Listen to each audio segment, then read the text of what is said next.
విభజన హామీలు అమలు చేయకుండా మోసం చేసిన ప్రధాని మోదీని శ్రీశైలం మల్లన్న క్షమించడని సిపిఎం రాష్ట్ర కార్యదర్శి శ్రీనివాసరావు అన్నారు. మోదీ కర్నూలు జిల్లా పర్యటనను వ్యతిరేకిస్తూ గో బ్యాక్ మోదీ అంటూ నినాదాలు చేస్తూ నిరసన ర్యాలీని చేపట్టారు. పర్యటనతో కేవలం ఆర్భాటంతో పాటు కొన్ని కోట్ల రూపాయలు వృధా అవుతున్నాయని ఆవేదన వ్యక్తం చేశారు. కడప స్టీల్ ఫ్యాక్టరీతో పాటు రైల్వే పెండింగ్ ప్రాజెక్టులు ఎన్నో ఉన్నాయని, రాయలసీమ వాసులకు ఉపాధి అవకాశాలు ఇప్పటివరకు కల్పించలేదని వారు ఆరోపించారు. విభజన హామీలో భాగంగా కర్నూలుకు హైకోర్టు ఇస్తామని చెప్పి ఇంతవరకు ఆ హామీ నెరవేర్చలేదని ఆగ్రహం వ్యక్తం చేశారు. ఇక ఇదే అంశంపై మరింత సమాచారం మా ప్రతినిధి మల్లికార్జున అందిస్తారు. నరేంద్ర మోడీ పర్యటన నేపథ్యంలో కూడా కర్నూలు జిల్లాలో నిరసనలు వ్యక్తమవుతున్నాయి. ముఖ్యంగా వామపక్ష పార్టీలన్నీ కూడా మోడీ పర్యటనను వ్యతిరేకిస్తున్నారు. ఏదైతే విభజన హామీలు అమలు చేయడం లేదని చెప్పేసి కూడా భారీ ఎత్తున నిరసన చేపడుతున్నారు. మనతో పాటు రాష్ట్ర నాయకులు ఉన్నారు, వారితో మాట్లాడే ప్రయత్నం చేద్దాం. సార్ చెప్పండి, వాళ్ళ ఎందుకు నిరసన చేపట్టాల్సి వస్తుంది? ఈ 10 ఏళ్లలో రాష్ట్రానికి నరేంద్ర మోడీ చేసింది గుండు సున్నా. ప్రత్యేక హోదా విభజన హామీలు ఇవ్వకపోవటమే కాదు, ఈ కర్నూలు జిల్లా రాయలసీమ ప్రత్యేక ప్యాకేజ్ ఇస్తామని కూడా మాట తప్పాడు.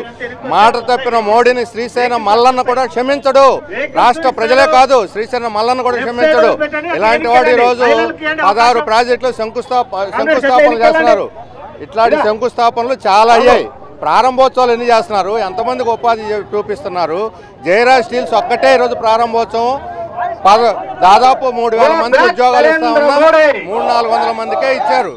అల్ట్రాటెక్ లో వాళ్ళు ఉద్యోగులు స్థానికులకు ఇచ్చింది 30-40 మందికే. 1800 మంది రైతులు భూములు కోల్పోయి వీధుల్లో పడితే 30-40 మందికి మాత్రమే ఉద్యోగాలు ఇచ్చి మేము అందరిని ఉద్ధరిస్తామని చెప్పటం. ఇతర రాష్ట్రాల వాళ్ళని తీసుకొచ్చి ఇక్కడ గుడ్డి చాకరీ చేయించుకుంటున్నారు తప్ప ఉన్నటువంటి పరిశ్రమల్లో కూడా స్థానికులకు అసలు ఉద్యోగాలు ఇవ్వట్లేదు.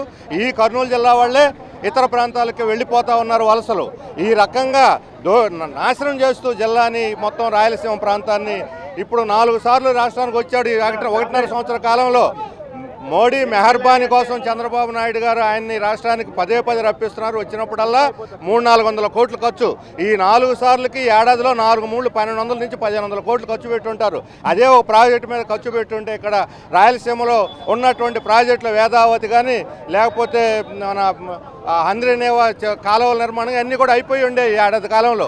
అంటే waste of expenditure, waste of capital ఒకవైపు ధ్వంసం చేస్తూ, మొత్తం పెట్టుబడిని ధ్వంసం చేస్తూ, భూములు కాజేస్తూ ఈ రాష్ట్రాన్ని, ఈ కర్నూలు జిల్లాను ఉద్ధరిస్తున్నామని చెప్పడం మోసపూరితం. అందుకనే మోడీ మోసకారితనానికి నిరసనగా ఈరోజు వామపక్ష పార్టీలు ఈ ధర్నాన్ని, ఇక్కడ ఈ ర్యాలీని చేపట్టాయి. పూర్తి స్థాయిలో మనతో పాటు కొంతమంది లీడర్లు ఉన్నారు. సార్ చెప్పండి, వాళ్ళు ఎందుకు నిరసన చేపట్టాల్సి వస్తుందండి?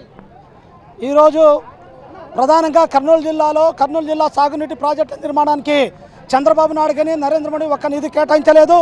కడప ఉక్కు స్టీల్ ప్లాంటు దాదాపు 15 సంవత్సరాలు అయింది. ఇప్పటికీ ఎక్కడేసిన గొంగళి అక్కడే ఉంది. ఇక్కడే పంచలింగాల దగ్గర రైల్వే వ్యాగన్ వర్క్షాపు ఇప్పటిదాకా 2019లో శంకుస్థాపన చేసింది, ఇప్పటిదాకా పూర్తి కాలేదు.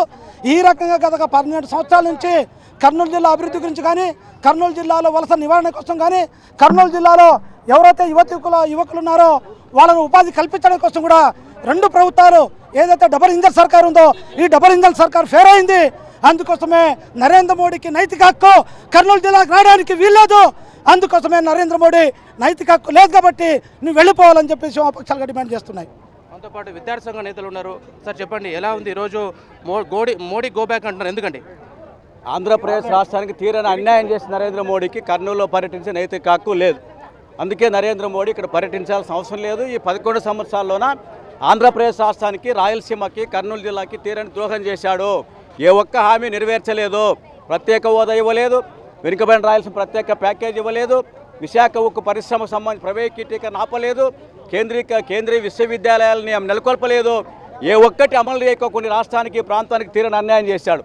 అందుకే ఏ ముద్రించావని చెప్పి కర్నూలులో పర్యటిస్తూ ఉన్నావు.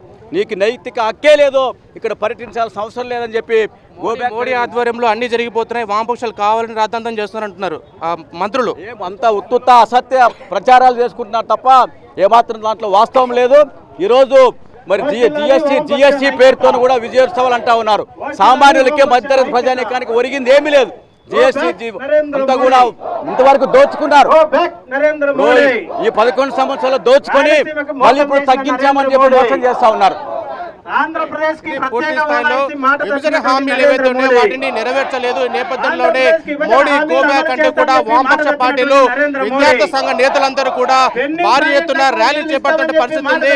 ముఖ్యంగా కడప స్టీల్ ఫ్యాక్టరీతో పాటుగా రాయలసీమలో ఎలాంటి ఉపాధి అవకాశాలు కల్పించలేదు కాబట్టి ఈ రోజు మేము నిరసన వ్యక్తం చేస్తున్నామని చెప్పి ఇప్పటికైనా మోడీ రాయలసీమకు మేలు చేయాలని వామపక్ష పార్టీ నేతలు డిమాండ్ చేస్తున్నారు. కెమెరామ్యాన్ శేక్షాతో మల్లికార్జున్, మెగా 9 టీవీ, కర్నూలు జిల్లా.